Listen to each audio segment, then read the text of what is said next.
On va vous parler maintenant des bourses d'études. Les bourses d'études sont un des programmes de la Fondation qui doit permettre à de jeunes académiciens de poursuivre des études d'un niveau post-universitaire dans le cadre d'un de nos axes stratégiques. Il y a aussi des possibilités via les districts grands d'études secondaires ou équivalentes. Bon, notre district ne consacre pas un budget spécifique à ce programme, à l'instar d'autres districts voisins. Mais le financement de bourses est possible par des grants, des subventions de district ou mondial, ça dépend du niveau. Un règlement à ce sujet est en cours d'élaboration au sein de notre commission. Pourquoi ? Notre district est jeune, il n'est pas encore au point. On a perdu du temps avec la pandémie, je ne reviendrai pas là-dessus. Et donc, on est en train activement à mettre ce règlement au point. Je vous donne maintenant quelques éclaircissements, mais je vais aller assez vite. Pourquoi ? Parce que nous sommes en retard et parce que le règlement n'est pas terminé. Donc, je ne vais pas élaborer davantage sur quelque chose qui est en cours d'élaboration, mais je vais vous donner certaines pistes. Je prends trop fort ? Bien. On peut activer les slides, comme ça je ne dois pas me tracasser ni me tromper. Les bourses d'études, voilà. Voilà, la suite. Hop, là, voilà. Les bourses d'études. Donc, je l'ai dit, nous n'avons pas de règlement. Les subventions sont possibles via les district grants ou les global grants, selon certaines modalités financières. Et comme nous n'avons pas de budget particulier, on demande au club une participation minimale.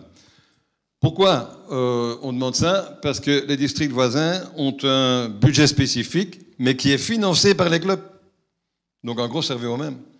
Dans les autres districts, le budget bourse d'études est financé par des contributions volontaires de clubs, mais il y a des clubs qui ne font pas des bourses d'études, qui contribuent. Chez nous, ce n'est pas la même chose, mais ça revient au même. Le club qui a un candidat ou une candidate ou qui désire financer une bourse d'études le fait par une participation personnelle et soutenue par le district et la fondation, bien sûr. Voilà. Hop. District Grant, ce sont des études de niveau secondaire ou universitaire pour une courte durée. C'est typique d'un district grant, 1 an maximum.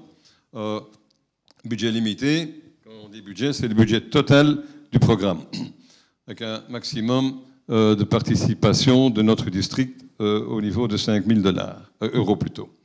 Les formulaires sont en ligne. C'est un formulaire subvention du district normal. Il se trouve sur notre site Polaris. Ils seront sur le site à partir du 1er juillet et on a introduit les dossiers vers la fin octobre ou la mi-octobre. Voilà, le type, c'est niveau secondaire ou supérieur, un cycle de 6 mois à 1 an. On répète. Hop là. Les Global Grants, ce sont des plus grands dossiers.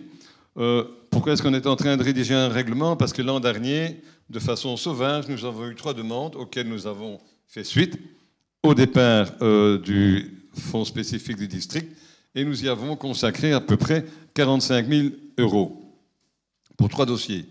Des beaux dossiers, je dois le reconnaître. Des candidats de très haut niveau, tous les 3.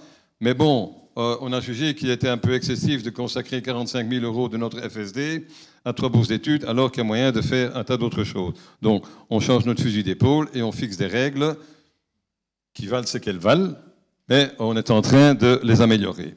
Et avec votre contribution éventuelle, on pourra arriver à faire un règlement qui tient la route. Voilà. Entre-temps, vous avez pu lire tout ça. Ce sont les règles d'un Global Grant, donc il n'y a rien qui change. Et vous pouvez faire ça à plusieurs clubs. Par exemple, au sein d'un même groupe. Il faut, pour une bourse d'études Global Grant, être au moins bachelier. J'ai dû refuser un candidat qui m'a contacté via le gouverneur, bien souvent. Ils font leur shopping sur Internet, ils tombent sur le district, paf, bourse d'études. J'ai dû refuser un candidat qui voulait commencer un financement pour faire sa première année d'université. Non, il faut au moins être bachelier. Donc ça, c'est important. Pas de participation financière personnelle du candidat. Tout doit venir de financement extérieur. Ni de sa famille. J'ai dû refuser aussi une contribution d'une candidate qui voulait faire participer ses parents, toute bonne foi, mais la fondation a refusé.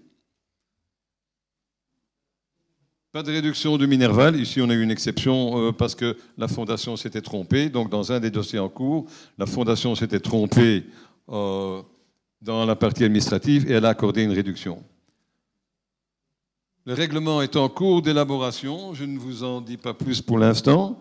Il y a une ébauche de règlement sur le site Polaris, mais il n'est pas terminé. Et dès qu'il sera tout à fait terminé, vous serez averti via le secrétaire du district et il sera d'application.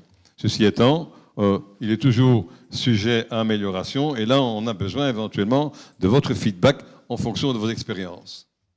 Et voilà. J'ai été bref, hein ?